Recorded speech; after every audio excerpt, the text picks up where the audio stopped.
ನಮಸ್ತೆ viewers, cool treat cooking and baking ಚಾನಲ್ಗೆ ಸ್ವಾಗತ. ನಾನು ಇವತ್ತು ಎಗ್ ಅರ್ವಾಲ್ ಮಾಡ್ತಾಯಿದ್ದೀನಿ. ತುಂಬಾ ಚೆನ್ನಾಗಿರುತ್ತೆ, ತುಂಬ ಸ್ಪೈಸಿ ಏನಿರೋದಿಲ್ಲ. ಸೊ ಫಸ್ಟ್ ಇದು ಮಾಡೋದಕ್ಕೆ ಮಿಕ್ಸಿ ಜಾರಿಗೆ ನಾನು 1 ಕಪ್ನಷ್ಟು ಗ್ರೇಟೆಡ್ ಕೊಕೊನಟ್ ಹಾಕ್ಕೋತಾ ಇದ್ದೀನಿ. ಹಾಗೆ ಸ್ವಲ್ಪ 1 ಟೇಬಲ್ ಸ್ಪೂನ್ ಸೋಂಪು ಕೂಡ ಹಾಕ್ತಿದ್ದೀನಿ.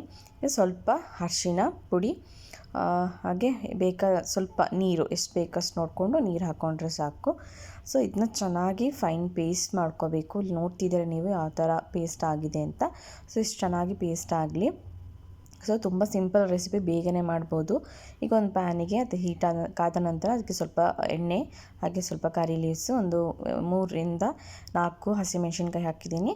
ಹಾಗೆ 1 ಕಪ್ಪಿನಷ್ಟು ಮೀಡಿಯಮ್ ಸೈಜು ಈರುಳ್ಳಿ ಸಣ್ಣದಾಗಿ ಕಟ್ ಮಾಡಿ ಹಾಕ್ಕೊಂಡಿದ್ದೀನಿ. ಚೆನ್ನಾಗಿ ಫ್ರೈ ಮಾಡ್ಕೊಳ್ಳಿ. ಸ್ವಲ್ಪ ಅರಿಶಿಣ ಹಾಕಿ ಹಾಗೆ ಚೆನ್ನಾಗಿ ಫ್ರೈ ಮಾಡ್ಕೊಳ್ಳಿ, ಇದು ಸ್ವಲ್ಪ ಬ್ರೌನಿಶ್ ಆಗೋ ತನಕ. ಸೊ ಈಗ 1 table spoon ginger garlic paste ಕೂಡ ಹಾಕ್ತಿದ್ದೀನಿ ನಾನು. ಸೊ ಇದಿಷ್ಟು ಹಾಕಿ ಚೆನ್ನಾಗಿ ಫ್ರೈ ಮಾಡ್ಕೋಬೇಕು. ರೆಸಿಪಿ ತುಂಬಾ ಸಿಂಪಲ್ಲಾಗಿ ಬೇಗನೆ ಮಾಡ್ಕೋಬೋದು. ಮಕ್ಕಳಿಗೆ ಆಗಿರ್ಬೋದು, ದೊಡ್ಡವರಿಗಾಗಿರ್ಬೋದು ಇಷ್ಟ ಆಗುತ್ತೆ. ತುಂಬ ಸ್ಪೈಸಿ ಅಥವಾ ಮಸಾಲೆನ ಆ್ಯಡ್ ಮಾಡ್ತಾಯಿಲ್ಲ ಜಾಸ್ತಿ ಇಲ್ಲಿ. ಸೊ ಟ್ರೈ ಮಾಡಿ ಹೇಗಿತ್ತು ಅಂತ ತಿಳಿಸಿ. ಈಗ 1 ಮೀಡಿಯಮ್ ಸೈಜ್ ಟೊಮೆಟೊ ಕೂಡ ಆ್ಯಡ್ ಮಾಡ್ತಾಯಿದ್ದೀನಿ. ಇದು ಕೂಡ ಹಾಕಿ ಚೆನ್ನಾಗಿ ಫ್ರೈ ಮಾಡಿದ್ದು ನಾನು. ಸೊ ಈಗ ಸ್ವಲ್ಪ ಉಪ್ಪು, ರುಚಿಗೆ ತಕ್ಕಷ್ಟು ಉಪ್ಪು ನೋಡ್ಕೊಂಡು ಹಾಕ್ಕೊಳ್ಳಿ. ಸೊ ಇಷ್ಟು ಹಾಕಿ ಚೆನ್ನಾಗಿ ಫ್ರೈ ಮಾಡ್ಕೊಂಡಾದ್ಮೇಲೆ ಕೊಕೊನಟ್ ಪೇಸ್ಟ್ ಏನು ಮಾಡಿ ಇಟ್ಕೊಂಡಿದ್ದು ಅದನ್ನು ಕೂಡ ಆ್ಯಡ್ ಮಾಡಿ ಚೆನ್ನಾಗಿ ಮಿಕ್ಸ್ ಮಾಡ್ಕೊಳ್ಳಿ. ಸೊ ಮಿಕ್ಸ್ ಮಾಡಿ ಆದಮೇಲೆ ನೀರು ಬೇಕಂದರೆ ಹಾಕ್ಕೊಳ್ಳಿ, ಇಲ್ಲಾಂದರೆ ಬೇಡ. ಸೊ ಇದು ಚೆನ್ನಾಗಿ ಒಂದು 5 to 6 ಮಿನಿಟ್ಸ್ ಚೆನ್ನಾಗಿ ಕುಕ್ ಆಗಲಿ. ಸೊ ಕುಕ್ ಆದಮೇಲೆ ಈ ಮೊಟ್ಟೆ ನಿಮ್ಗೆ ಎಷ್ಟು ಬೇಕಷ್ಟು ಮೊಟ್ಟೆನ ಅದ್ರ ಮೇಲೆ ಹಾಗೆ ಹಾಕಬೇಕು. ಸೊ ಇದು ಚೆನ್ನಾಗಿರುತ್ತೆ, ತುಂಬಾ ಟೇಸ್ಟಿಯಾಗಿರುತ್ತೆ. ಇದ್ರ ಮೇಲೆ ನಾನು ಸ್ವಲ್ಪ ಪೆಪ್ಪರ್ ಪೌಡರ್ ಹಾಗೆ ಸಾಲ್ಟ್ ಹಾಕ್ತಾಯಿದ್ದೀನಿ.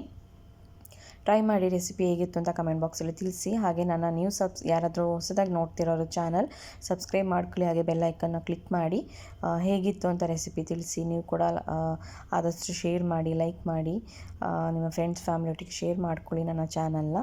ಹಾಗೆ ಇನ್ನೊಮ್ಮೆ ಈಗ ಟರ್ನ್ ಮಾಡಿ ಹಾಕಿ, ಒಂದು 2ರಿಂದ 3 ನಿಮಿಷ ಹಾಗೆ ಸ್ವಲ್ಪ ಚೆನ್ನಾಗಿ ಫ್ರೈ ಆಗಲಿ. ಸೊ ಇಷ್ಟೇ ರೆಸಿಪಿ, ತುಂಬಾ ಸಿಂಪಲ್, ಹಾಗೆ ಮಾಡೋದಕ್ಕೂ ಈಸಿ. ಟ್ರೈ ಮಾಡಿ ಹೇಗಿತ್ತು ಅಂತ ತಿಳಿಸಿ.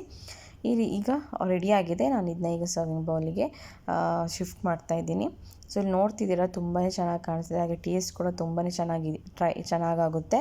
ಟ್ರೈ ಮಾಡಿ ಹೇಗಿತ್ತು ಅಂತ ತಿಳಿಸಿ.